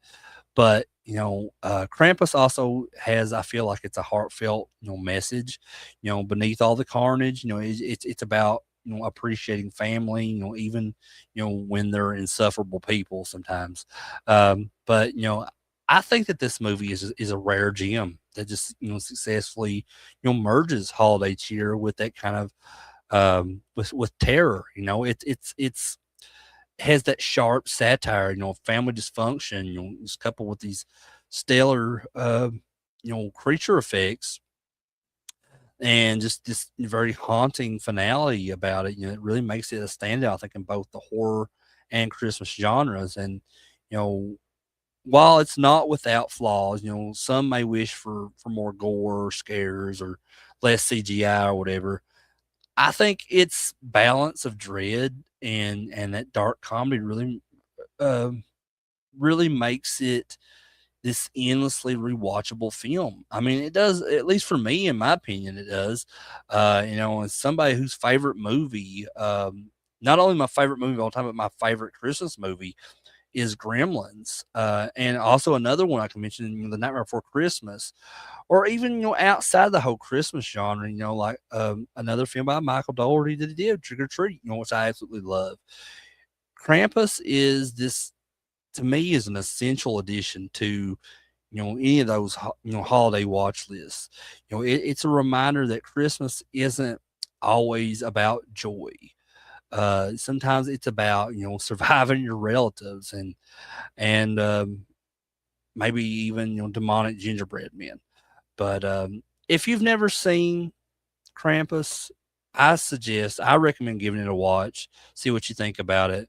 If you have seen it and you don't really care for it, give it another shot. I don't know. Maybe your mind will change because I've definitely realized that myself that over the years I've rewatched movies I didn't necessarily care for, and my feelings would definitely change on them as time goes by. But so yeah, I would definitely try to give this movie another shot if you didn't care for it when you watched it before. But I really like it, and like I said, it's one of those staples that's going to be with me from now on every time around this year. Um, but now that brings me to the last movie of the night of this episode. And then after we're done with this, we'll talk a little bit about what's next, what's going to go on in the next episode. Because after this, we only have 2 episodes left of the 500 movies in 2025. Um, and it's been a lot of fun, guys. But let's go ahead and top the night off with another film that I only watched for the first time, last year. And this movie came out in 2022. And I think this is definitely another one of those movies, that I'm going to be watching around this time every year from now on because it's just so awesome. And I'm excited that there is talks of a sequel to it coming out. Um, so with this movie, it's a very, very different Christmas movie. So if it, amongst all the different classics out there, from the pure wonder of the Muppet Christmas Carol to that chaotic family warmth of National Lampoon's Christmas Vacation, I definitely revel in the whole genres spectrum of all these different films. Um, simultaneously with all everything that comes with classic Christmas films, I also have this insatiable appetite for well executed action mayhem, and I think that goes to show if you go back and watch my Schwarzenegger versus Stallone series earlier in the year on the channel. Um, and on top of all that action mayhem, I also love a lot of comedy that's induced in these in films, whether it be a horror comedy or just a straight up comedy, or in this case, an action comedy. So when news started to swirl a few years ago about a film starring David Harbour as Santa Claus. Um, and I love David Harbour. I'm a huge fan of Stranger Things. Stranger Things is one of my favorite TV shows of all time, and it's getting ready to end here shortly. The next few episodes is coming up on Christmas this year, and then the finale um, on New Year's Eve. So really sad to see that show go. David Harbour plays Hopper. Um, in that show and does a fantastic job. And he does a fantastic job here, as Santa Claus, just swinging a sledgehammer through mercenaries, on Christmas Eve. Um, and this film really and I wish I'd seen it a lot sooner when it came out. Been awesome to see this movie in theaters. But yeah, like I said, I only watched this for the first time. It's on one of the streaming services last year. And for me, this movie exploded like a Christmas cracker loaded with TNT or something. It's just it had all these equal parts of just festive cheer, and on top of that, all this bone crunching violence. I mean, I was definitely my interest was definitely peaked when I was watching this for the first time last year. Um, it smashes through those expectations with just the force of a sleigh carrying disgruntled Viking demigod, just delivering this experience that's become this um, kind of mandatory yet demented, part of my annual holiday viewing. So definitely, this is one that I can see myself watching year after year. Um, and it was directed by Tommy Wirkola, who was known for another horror film called Dead Snow. Um, and it was also penned, or I guess it was written by the minds behind the Sonic the Hedgehog movie, which Pat Casey and Josh Miller. And Violent Night, presents Santa Claus not as this jolly philanthropist, but as this kind of battle weary, perpetually hungover immortal. And David Harbour's portrayal of Santa Claus um, is disillusioned by centuries of humanity's escalating greed and materialism.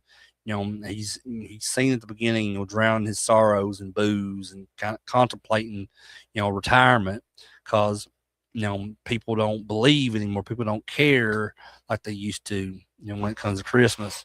And this Santa, he isn't delivering presents with a twinkle in his eye.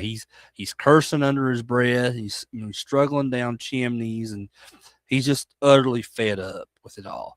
And his Christmas Eve takes this violent detour when he lands atop this fortified Connecticut mansion of this dysfunctional Lightstone family, which is led by this um, you know the mother of that family, Gertrude, who's played by Beverly D'Angelo.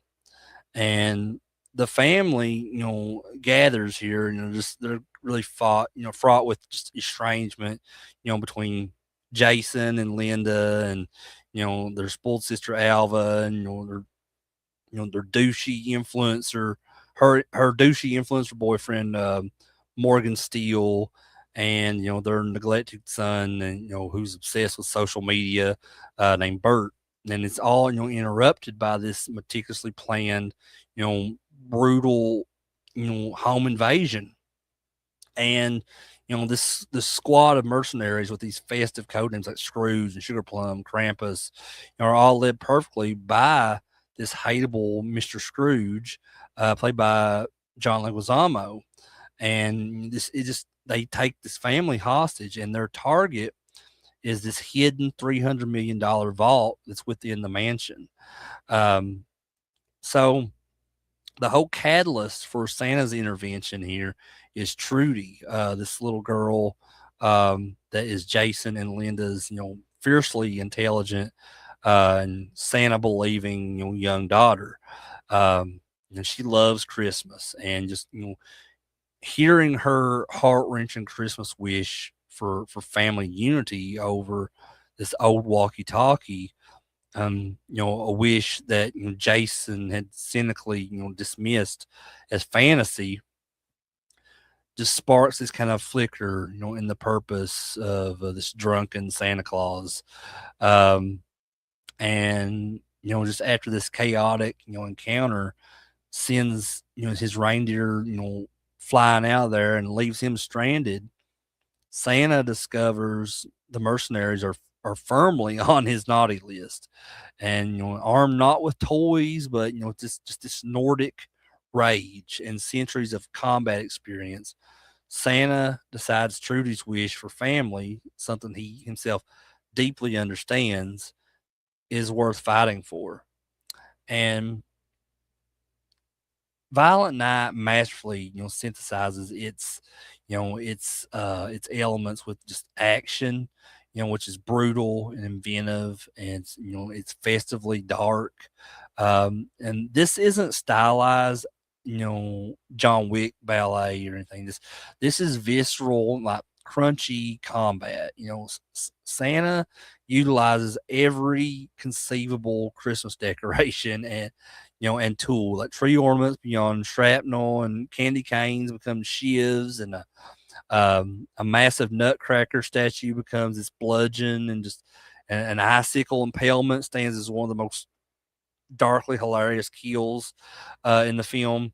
Um, the film kind of embraces that it's R rating, and And David Harbour fully commits, portraying Santa as this powerhouse that's fueled uh, by alcohol and righteous fury and just ancient, battle techniques. Because he's like this Nordic demigod Viking in the past, and the action is just relentless here, and inventive, and just often darkly funny in its execution. Just this like this Viking warhammer wielding Santa, and carving through all these tactical mercenaries is just inherently absurd and brilliant at the same time.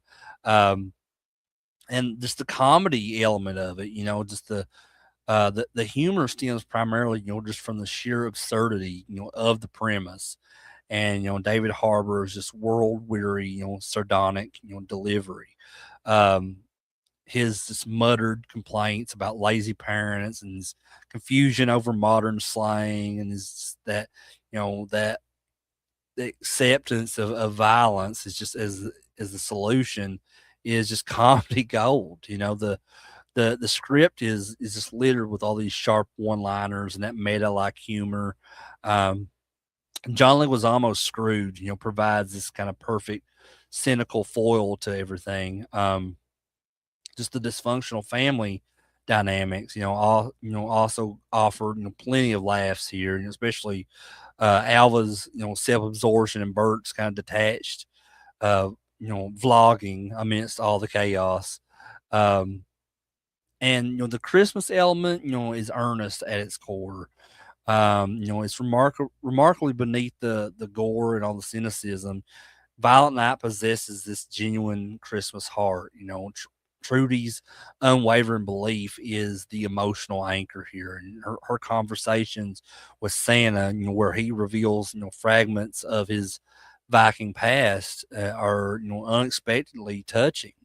Um, and just the film critiques, that holiday commercialism, which is embodied by the Lightstone family here, while ultimately reaffirming themes of family and belief and generosity. And Santa's journey is one of rediscovering his purpose through violence, but just it really rekindles that spirit of Christmas, by protecting these innocent people. Um, and the climax, which is powered by belief, is surprisingly heartwarming. Proving the magic isn't entirely gone. Um, Now there is an homage to Home Alone here, because with Trudy's booby trapping sequence is just a direct homage, I think, to Kevin McAllister. Just watching her use Christmas decorations, against these mercenaries is just a perfect encapsulation of that film's, chaotic blend of childlike ingenuity and just brutal slapstick violence, I guess. Um, and David Harbour's performance in this is just an absolute revelation. It's perfection. And I mean, he captures Santa's inherent size and presence. The deep exhaustion, the cynical humor, the simmering rage beneath. Just this red suit, and just ultimately, that reluctant resurgence of holiday spirit. It's perfect. It's perfectly portrayed, I think. And he makes this absurd character not only believable, but I think just profoundly entertaining and even sympathetic. John Leguizamo matches him step for step as Scrooge, just radiating this menace and this kind of cynical wit about him. And Leah Brady, who plays Trudy, just really radiates this intelligence and bravery and just that pure Christmas spirit, without a hint of, cloying any sentimentality. Um, Beverly D'Angelo, just chooses the scenery wonderfully, as this ruthless Gertrude, and just as the rest of the cast, all they really commit fully to this kind of heightened, reality. So everyone did a fantastic job in this film. Um, and just it made an immediate impact both critically and commercially. $76.6 million worldwide. is significant for its genre and budget. Um, it's critically praised for its blend of violence and humor and that surprising heart that it brings. Um, and it achieved a really a rare balance, delivering, on its exploitative, premise while actually being a good movie. Its legacy is already substantial. It's the new R-rated Christmas standard. It undeniably became that new benchmark for an R-rated Christmas action flick. Surpassing even the Holy Grail that is Die Hard in just its explicit embrace of festive violence. So, I don't think it's as good as a movie. Now, I won't say it's as good of a movie as Die Hard, but as far as the violence goes, I mean, it's definitely surpassed Die Hard in that element. Um, and it proved that there was a massive audience, hungry for Christmas cheer served with a side of violence. Um, but and that's there's there's rumors of a sequel happening for this. So I feel like that's going to you know do great when that eventually comes out. Um, David Harbour again, I can't state enough how awesome he was in this role. He just cemented his status, as a charismatic leading man capable of carrying this high concept, premise, with just this humor um, and everything that comes with the mythos of it. Um, and to the announcement, like I said, there's been an announcement of Violent Night 2, and I absolutely cannot wait for that to come out. Like I said, I would love to see this movie in theaters. Maybe they may do a re-release of it in theaters when they bring out the second one. Um, but I'll definitely be going to the theaters to see Violent Night 2 because I think they're looking at possibly it releasing in 2026 right now. Not sure, but but that just shows that if when the second one does come out, there could, depending on how well it does, there could be even more of these. Um, so it's really birthed this potential franchise, with that unique blend of mythology and just the modern action and um, it this movie really showed that pushing boundaries within established genres, Christmas action comedy, can really yield fresh, exciting results. It gave filmmakers and studios, just permission to be audacious with, familiar templates. Um, but in conclusion, Violent Night is just a masterclass in genre fusion, executed with surprising skill and deep affection for what it is. And as a Christmas movie fan, it delivers, that core message which is the importance of family and belief and just the power of generosity. Uh, and although it's violently enforced here, but in this kind of wildly, unconventional, but ultimately satisfying package. And, the decorations are tinsel and blood and body parts, and the carols are screams and clanging metal, but the spirit is undeniable. Seriously, just as an action and comedy fan, it delivers this spectacularly choreographed carnage all wrapped up with a bow with just this relentless pace and this constant stream of these dark comedy laughs. David Harbour's performance is iconic. I have to say. I mean, it's the direction here just balances that chaos and that that chaos and that coherence perfectly. Um, it's brazen, bloody, and just occasionally breathtakingly beautiful in its absurdity. It understands the silliness, of its concept and leans into it with this joyful, rendition. Yet it never forgets, that the beating heart underneath the red suit and the layers of grime. And it's the Christmas movie that I never knew that I needed. But it's really the antidote to kind of overly saturated fare of what most Christmas movies will be. And it's just proof that goodwill can sometimes be delivered via a sledgehammer blow. Um, Violent Night isn't just a great action comedy or a great alternative Christmas movie. It's a bloody Christmas miracle that permanently altered the holiday cinematic landscape, especially for me personally. Like I said, this is another one of those movies that I will definitely watch every year around this time of year. So past the eggnog, even though it may be spiked heavily by Santa Claus, and cue this movie up. It's absolutely awesome, and I don't think that you'll be disappointed. But that brings me to the end of CraterMania's Christmas classics. Um, I had such an absolutely wonderful time talking about all of these different Christmas movies over the past few weeks. And there's only 2 episodes left of the 500 movies in 2025. And this next one is, like I said at the beginning of this program, the next episode is going to be super special, um, especially for me, because, like I said, Um, I did mean to watch these movies and review them earlier in the year, in the month of September, when I was doing all my, my birthday month, talking about all my different favorites from different, categories.